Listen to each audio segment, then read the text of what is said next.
privilégio estarmos aqui, juntos com os queridos, para poder ministrar a palavra de Deus. E é muito bom poder voltar aqui de novo. Conheço o pastor Jesus, acho que vai fazer uns 6 anos, não é, pastor? Nos conhecemos. Pode sentar, senta um pouquinho. Glória a Deus, né, irmão? Louvado seja Deus. Aleluia. Tenho 47 anos, mas ainda ouço bem. Nosso contato com o pastor Jesus foi uma bênção, a primeira vez. Eu estava num propósito de 3 anos e meio de nazireado, cabelo grande, barba comprida, momento em que o Senhor nos chamou para uma consagração maior. E é assim a primeira vez que viemos aqui, fiquei pensando, poxa vida, esse homem corajoso nunca me viu, não sabe como eu sou, mas teve referências de nós ali na missão Jequiná. E estamos até hoje com o apóstolo Jéssica, caminhando junto com este homem de Deus, nosso pai espiritual. E quando o pastor nos falou para estarmos aqui, pensava que era uma palavra para a liderança, e fiquei surpreso quando cheguei e vi tanta gente. Eu falei, poxa vida, o pastor, acho que ele se enganou. Ele disse, olha, você vai falar para a liderança depois. O pastor Mesquita, um outro amado meu, também um grande irmão querido, falou, não, aqui só tem líder. Eu falei, Jesus poderoso, glória a Deus. Essa igreja aqui é uma bênção. E olhando para o rosto de tanta gente, jovens aqui, e também alguns amados que a gente tem, né? Desde a primeira vez que viemos aqui, temos tido o prazer de desfrutar da companhia, alguns irmãos tão queridos. Louvamos a Deus pela vida de cada um de vocês. Você que está aqui, trago a saudação ali da nossa comunidade, Igreja Apostólica Castelo Forte, da minha esposa, dos filhos, e trouxe comigo um dos meus filhos espirituais, o Vitor. Tem nos acompanhado, conheço o Vitor desde pequeno e vou contar algo dele para vocês. Vitor, é interessante, irmãos, como Deus honra. Não é fácil para nós pastores falarmos algumas coisas. Vitor estava fazendo uma faculdade de web designer, é isso, né? Estava fazendo uma faculdade de web designer, e um dia eu cheguei para ele e falei, Vitor, vai para o seminário, vai fazer teologia, Deus tem algo para você. E sabe, queridos, eu queria falar algo para a igreja essa noite. Quantos aqui iriam se consultar com um médico, ou com um engenheiro, ou com um advogado, principalmente o médico, que eu acredito que é uma profissão que exige muita responsabilidade, e você chegasse no consultório dele e falasse, doutor, eu vim aqui passar por uma consulta, eu tenho esse e aquele problema, mas eu queria fazer uma pergunta para o senhor. Que faculdade de medicina que o senhor fez? Ele olhasse para você e falasse, não, eu não fiz faculdade, sabe o quê? É que um dia eu estava orando e Deus falou para mim que eu seria médico, e eu não quis estudar, porque Deus falou. Deus falou. Se Deus falou, Ele vai me capacitar, então eu não preciso estudar. O que você faria, irmão, ele te passasse um remédio? Você tomaria o remédio? O que você faria? Pois é. Ou se você procurasse um engenheiro e falasse, olha, eu quero construir um prédio de 5 andares. Aí você falou: que faculdade que você fez? Eu não fiz não, sabe que eu estava no monte e chegou um vaso e falou para mim: filho, tu és engenheiro. Amém, vaso. E aí, irmão? O que você faz? Você contrataria esse cara? Seja sincero. Mas por que o pastor não pode estudar?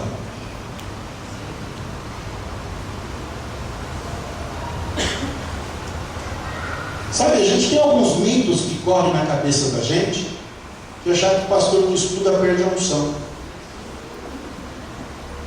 E aí arruma um versículo bíblico e fala: não, sabe o que é que a letra mata?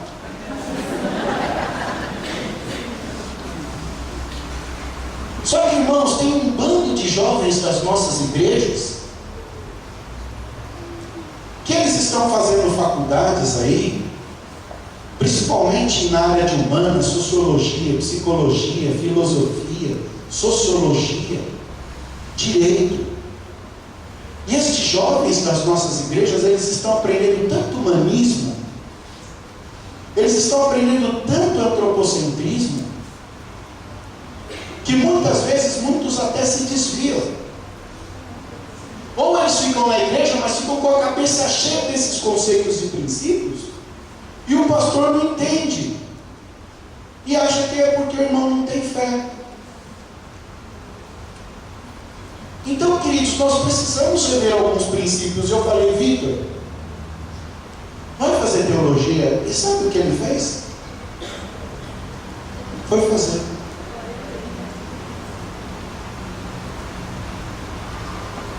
Repete comigo: estou num processo. Estou aprendendo. E sabe, amados, e agora falando aqui esta noite para todos nós, eu particularmente ando vendo algumas coisas e queria trazer para vocês a luz da Bíblia. Todos nós precisamos de reciclagem. Me formei em 92, seminário, fiz 5 anos de teologia. Confesso que muita coisa foi bobagem, mas tinha que aprender para poder entender um pouco do mundo, um pouco da igreja que eu estou inserido. E passando anos depois, me deu na cabeça de voltar a estudar de novo. Estou estudando novamente teologia. E pretendo, se Deus abrir as portas e me der saúde e graça, poder encarar um mestrado, um doutorado. Porque entendo que nunca é o bastante em relação a Deus. Sempre precisamos aprender. Aliás, a Bíblia diz: conheçamos e prossigamos em conhecer ao Senhor. A partir do momento que nós acharmos que nós não precisamos aprender mais nada, ou não precisamos fazer uma reciclagem, a gente entra num caminho de perda. E sempre gostei de estudar, sempre gostei. E li um livro, querido, que me abriu muitos olhos, chamado Generais de Deus. Não sei se alguém aqui já viu esse livro, teve a curiosidade de lê-lo. É a história de todos os avivalistas. A.B.C. McPherson Sample, fundadora da Igreja Quadrangular. William Senior foi o homem que Deus levantou para trazer o avivamento na Rua Azusa, da onde nasceu a Assembleia de Deus. Evan Roberts, que foi um homem que foi usado muito por Deus nas ilhas, no País de Gales. Grandes homens de Deus, grandes mulheres de Deus. Mas todos eles morreram jovens, cedo. Sabe por quê, queridos? Porque desprezaram certas regras. E uma delas é o cuidado com o corpo. Crente também fica doente. Eu vou te dar alguns dados aqui que são estatísticas médicas. 30% dos pastores têm a possibilidade de ter um infarto.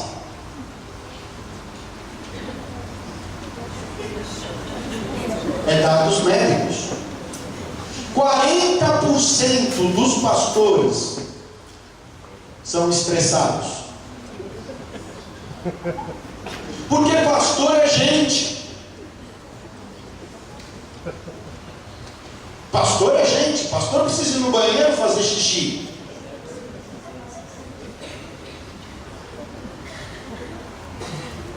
E eu pensava que essas coisas atingem os outros. Até que um dia eu fui parar num hospital. Fiquei 10 dias internado. Com um negócio chamado diverticulite. Inflamação do intestino. A gente é o que a gente come, irmão. Comanda o seu colesterol.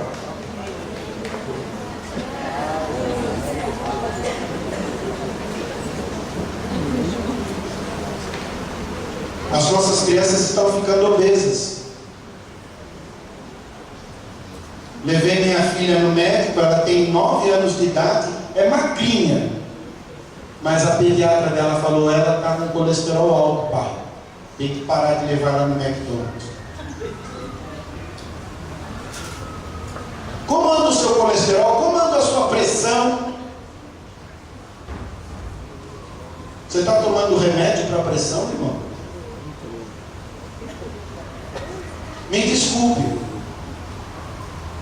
Mas se você que é pastor, que é líder, ficar doente, isso é um sinal para o seu corpo.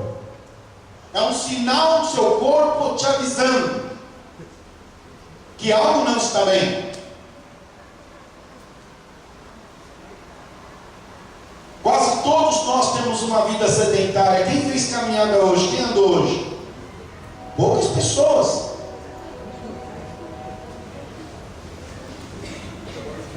Sabe, irmão, você fica sentado numa tela de computador, só atualizando o Facebook, que aliás é uma porcaria.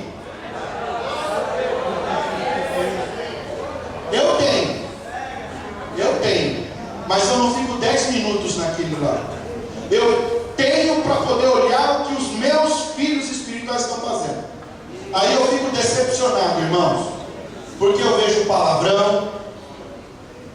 Bom dia Face, boa noite Face, vou no banheiro Face, saio do banheiro Face, não quero falar com ninguém Face.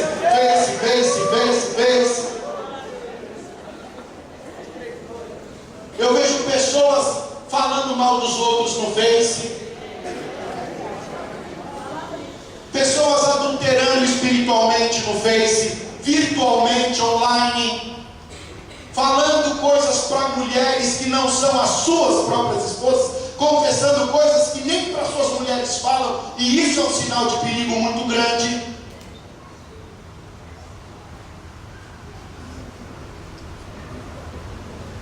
Eu vou te falar algum outro dado estatístico. O número de pessoas que estão adquirindo o vírus HIV. Você pensa que é jovens? O número de jovens caiu muito drasticamente, mas o número de pessoas que com 50 anos para cima que estão adquirindo o vírus HIV é muito grande. O que está acontecendo? Os tiozinhos e as tiazinhas estão transando mais e sem camisinha, achando que conhece o parceiro ou a parceira, só que não conhece. Sabe, irmãos, nós precisamos acordar para certas realidades, porque você, homem de Deus que está aqui, a Bíblia diz que o teu corpo é templo do Espírito Santo. E o que acontece? Esses grandes homens de Deus, que foram usados por Deus tremendamente para avivamento, para trazer unção, para trazer cura, muitos deles eram doentes. Por quê? Porque eles não cuidavam de si mesmos. Eles tinham uma agenda de louco, irmão. De manhã num lugar, à tarde em outro lugar, e à noite em outro lugar. E olha a vida de um pastor como que é. De manhã, ele acorda, toma o seu café, aí ele vai para a igreja, e o que acontece? Chega alguém para se consultar com ele, olha pastor, a casa caiu em casa. Meu marido foi embora de casa. Aí ele chega à tarde, ele vai para casa, almoça. Aí depois ele chega e tem lá uma reunião para participar com a sua liderança. E aquela reunião que é abençoada, irmão. Aí à noite, ele vai para o culto.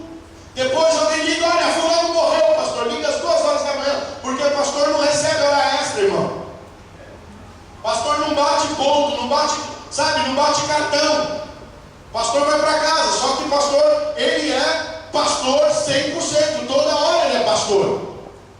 Você não, você bate o seu ponto, você vai embora, irmão. A igreja, lá, a empresa, se pegar fogo, tem seguro. Mas o pastor não pode fazer isso. Aí o que acontece? Lá vai o pastor, como é que você acha que está o emocional dele, irmão? Ou ele virou um super-homem? Aliás, super-homem para mim é um cara louco, porque é o único personagem que eu vejo usando uma cueca em cima de uma roupa. É doido. E é mais doido quem confia no super-homem. O cara é tão maluco, tão doido da cabeça, que ele põe a cueca por cima da roupa. É ou não é? Sabe, meu irmão? Nós precisamos repensar alguns valores, e graças a Deus a palavra de Deus ela é eterna. Ela tem conselhos para tudo. Então abra a sua Bíblia, lá em Números capítulo 11, verso 16 e verso 17. E nós vamos encontrar aqui um diálogo de Deus com um servo dele chamado Moisés, homem que via Deus face a face, mas que me ensina muito, porque Moisés chegou a um ponto da vida dele que ele sabia que ele precisava de pessoas para ajudá-lo. Números capítulo 11. Versículo 16 e versículo 17. Deus está vendo que o servo dele, o filho dele, está a ponto de ter um colapso.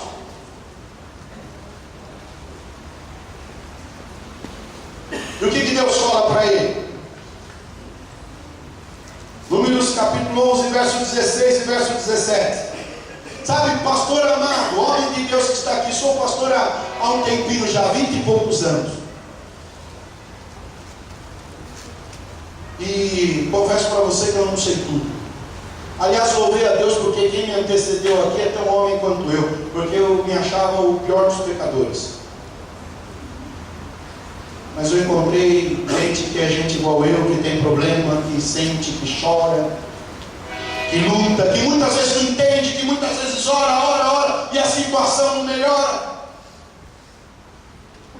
Ou será que é só comigo isso? Não, não. Olha o que Deus fala para Moisés no capítulo 11 de Números, verso 16 e verso 17. Deus fala para ele o seguinte: ajunta-me, Deus falando, repete comigo, é o Senhor falando. É o Senhor falando.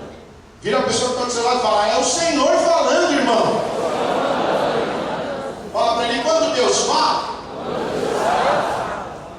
desliga o Facebook.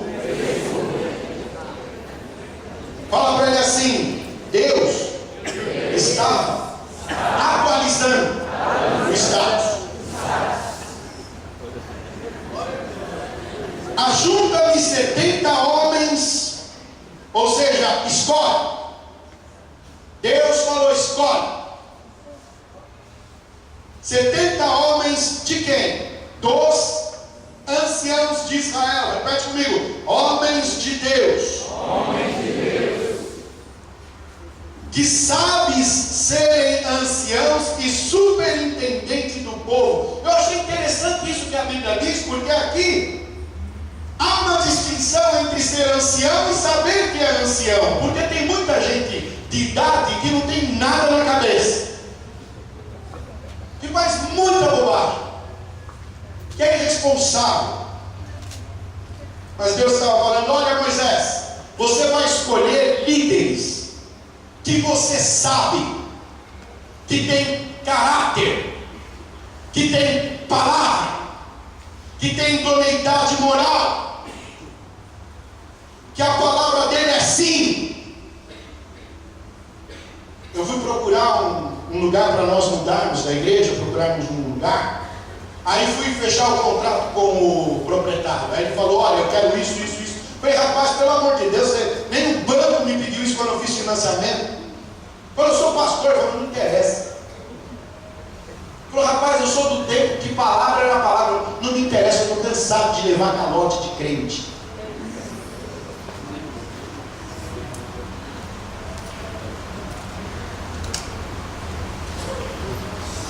Aí eu falei: tá bom, não vou alugar com você, porque nem todo mundo é igual. Você não pode falar que é farinha do mesmo saco. Não vou alugar com você. Você tem um galpão, eu tenho dinheiro, mas eu não vou alugar com você. O Senhor fala assim para ele: você vai escolher 70 homens que sejam experientes. Ancião significa experiência. Alguém que tem experiência de vida. E superintendentes. O que é superintendente? Essa mesma palavra no Novo Testamento é traduzido por bispo. Ou seja, alguém que tem autoridade. E não apenas uma autoridade, irmãos, natural. É uma autoridade reconhecida pelo corpo de Cristo. Um rapaz na minha cidade disse que era apóstolo. Fui conversar com ele e falei: quem te ungiu apóstolo? Ele falou: não, sabe o que foi? Sabe o que é? Aquele negócio, né, irmão? Eu sou, mas não sou muito. Como é que foi a conversa? Eu cheguei para ele: olha, você foi ungido apóstolo? Quem te ungiu? Ele falou: não, eu subi no monte com o irmãozinho e ele botou a mão na minha cabeça e falou que eu era apóstolo. Eu botei a mão na cabeça dele e falei que ele era profeta. Está assim o negócio, irmão. Está muita confusão. O negócio está esquisito. Infelizmente sempre tem gente que vai seguir esse povo. E quero dizer algo para a igreja do Senhor Jesus Cristo aqui reunida. O Senhor falou para Moisés: você vai me escolher estes homens. Moisés, você vai escolher. É uma responsabilidade muito grande para nós, irmãos. Porque a gente sabe que a partir do momento que a gente escolhe alguém, Deus vai tratar com o caráter dessa pessoa. E se tiver um bicho escondido dentro dele, vai aparecer. Porque a unção, a Bíblia diz em 1 João, ela vem para nos ensinar. O irmãozinho é uma bênção, ele faz tudo na igreja. Sabe, ele não tem cargo, ele não tem ofício, ele não tem nada. Ele varre, ele limpa, ele arruma. Mas a partir do momento que ele é separado para alguma coisa, pronto, não, porque agora eu sou porteiro. Irmão, você não pode entrar aqui. Por quê? Porque eu sou porteiro. Sabe, irmão, o Senhor vem para tratar, vem para ensinar, e muitas vezes o caráter vai ser revelado. Aquelas coisas escondidas serão reveladas. As nossas doenças da alma serão reveladas. E tem que ser tratado, tem que ser ensinado, tem que ser ministrado, irmão. Porque senão não vai ter cura. Mas sabe o que muitos fazem? Na hora que, sabe, enquanto você está falando aquilo que ele está querendo ouvir, ele está junto, porque ele tem uma mentalidade pragmática. Ele está na igreja porque a igreja lhe dá algo. Porque ele está recebendo, ele é pragmático, ele está debaixo da filosofia norte-americana, do pragmatismo, ele está lá, está crescendo, está aprendendo. Mas aí chega uma hora, irmão, que ele fala assim: olha, eu não tenho mais nada que aprender aqui, pastor, acabou o tempo, Deus falou para mim ir embora. Porque eu já vi que eu não vou ser promovido nesse lugar, o Senhor não vai me ordenar pastor, então eu vou embora. Lá da igreja como se fosse uma empresa. E não se engane não, meu irmão querido, disso aí. Se ele chegou na tua igreja falando mal do outro pastor ou da outra igreja, quando ele sair da tua igreja, ele vai sair falando mal de você também. Ou não? Caráter, irmão.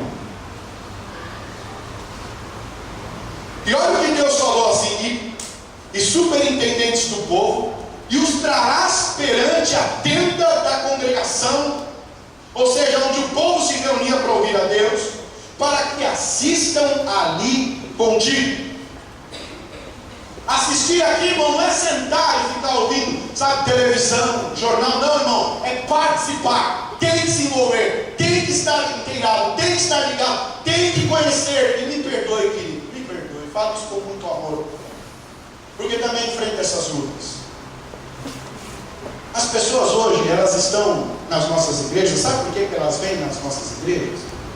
Porque lá falou alguma coisa que não gostou, ou porque o filho vai tocar na igreja. Não, sabe o que? Eu estou indo aí, pastor, porque meu filho, eu vou começar a congregar aqui, porque o meu filho, ele está tocando aí na igreja. Irmão, isso é critério? Não conhece a história da igreja, não conhece a teologia da igreja, não conhece a doutrina da igreja, não conhece aquilo que a igreja ensina e prega, e começa a congregar, por quê? Porque a filha vai fazer parte da dança, porque o filho vai tocar. Isso é critério, irmão? Falo isso com muito amor, porque se nós não tivermos pessoas conscientes de onde elas estão, entendendo aquilo que está sendo ensinado para elas não vão poder se desenvolver na sua plenitude, naquilo que o Senhor preparou. Então você precisa conhecer a história da sua igreja, como ela nasceu. Aí você vai ficar admirado com os homens de Deus que pagaram o preço, que começaram a igreja, que talvez começou numa casinha, talvez começou num lugar pequeno, talvez numa garagem, e hoje essa igreja cresce, prospera, multiplica, e você vai ver, poxa vida, que homens de Deus, eu estou no lugar certo.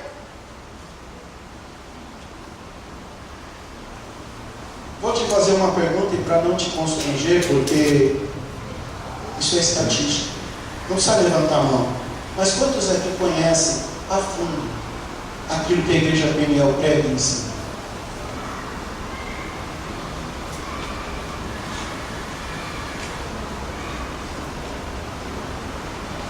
Porque quando coloca a igreja batista, vem de uma origem. Quando coloca Peniel, está dizendo alguma coisa.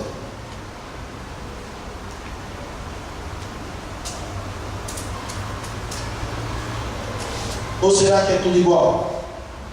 Não, é uma igreja neopentecostal. É tudo igual. Só que neopentecostal é universal, é mundial, é igreja da graça, é renascer.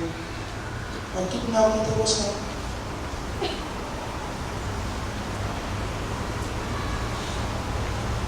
Então, queridos, Deus falou para Moisés: levanta homens que venham ajudar. Pessoas que amem, que saibam separar, que conheçam a história. Então descerei e ali falarei contigo, e vou fazer algo com você, Moisés. Eu tirarei do espírito que está sobre ti, e aqui é transferência, e o porei sobre eles, e contigo levarão a carga do povo, para que não a leves tu somente. Deus estava preocupado com a vida daquele pastor, porque sabia que talvez Moisés, e lá na frente ele teve um problema sério, ele estava tão nervoso, tão estressado, tão irritado. A sua irmã tinha acabado de morrer, logo depois o seu irmão morre. A profeta havia morrido, Miriam, depois o sacerdote Arão morre, e no meio dessa história, o povo reclamando, Moisés tinha acabado de passar por uma situação dolorosa. Qual foi? As pessoas se levantaram e questionaram a autoridade dele, Datã e Abirão. Aí Deus ficou nervoso, abriu o negócio lá, engoliu aquela galera, sabe? Só que o problema não acabou, porque depois outras pessoas continuaram reclamando. Sempre tem ovos de águias no meio. Aí o que aconteceu, queridos? Moisés estava cansado daquilo lá, sua autoridade sendo questionada toda hora. Olha, você tirou a gente do Egito, nós vamos morrer aqui, não tem água para nós, não tem água para os nossos animais, nós vamos morrer. Aí Moisés falou: chega! Foi orar. Tudo bem. Aí Deus falou para ele: reúne o povo e fala a rocha. Tá bom. Só que aí o que ele fez? Pegou a vara dele, pá! levantou, só que Deus falou para ele: eu falei para você falar a rocha. Só que Hebreus disse que aquela rocha era Cristo. Ele bateu em Cristo. Aí Deus falou: por causa disso você não vai entrar na terra.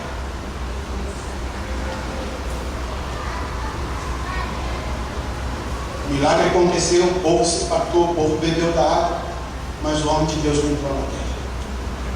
Morreu vendo.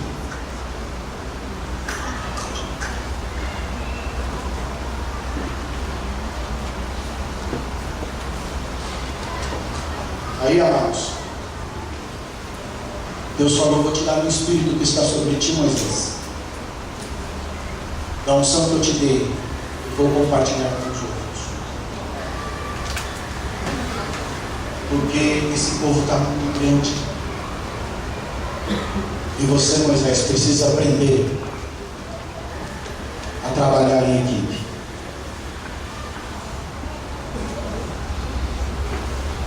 E aqui vai alguns conselhos práticos para nós aqui. Abra sua Bíblia em 1 Timóteo capítulo 3, verso 6.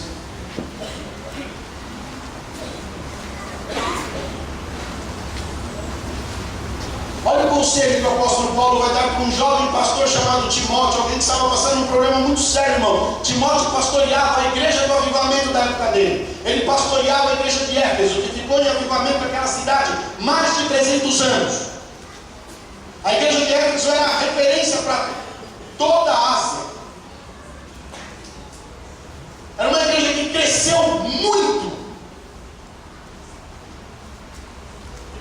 E Paulo coloca ali o seu filho espiritual Timóteo para pastorear aquela igreja. Só que, irmão, juntamente com a unção, juntamente com o ofício, juntamente com a autoridade e poder, vem as lutas e as dores. E Paulo chega e fala: Timóteo, rapaz, vai devagar. Você precisa tomar um pouco de vinho, porque você está com gastrite. E tem irmão que se aproveita disso: ó, então pode beber, não tem problema, tomar umas. Há quem diga que a Bíblia é mãe de todas as heresias, né? E Paulo fala para Timóteo que Paulo já era mais experiente, já conhecia os crentes encardidos, porque sempre houve encardido, viu, irmão? Não é só da nossa época, não. Sempre houve crente dodóizinho, encardido, sempre houve, sempre teve.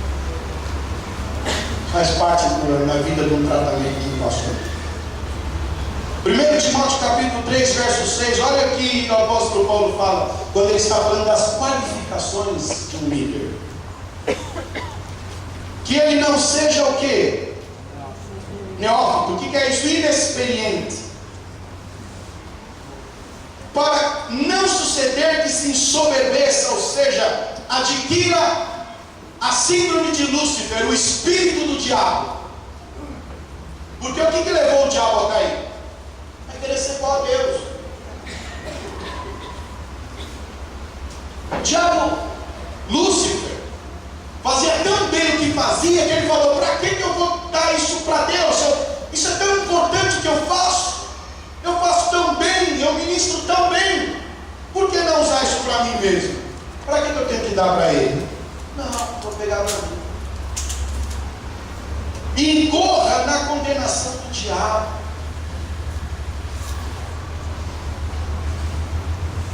Sabe, queridos, romper hoje com uma estrutura, com uma igreja, é muito fácil. Mas a pessoa, quando rompe, e poucas pessoas sabem disso, ela sai debaixo de um jugo. Não porque o pastor falou, mas porque ela causou divisão no corpo, ela feriu o corpo, ela bateu no corpo.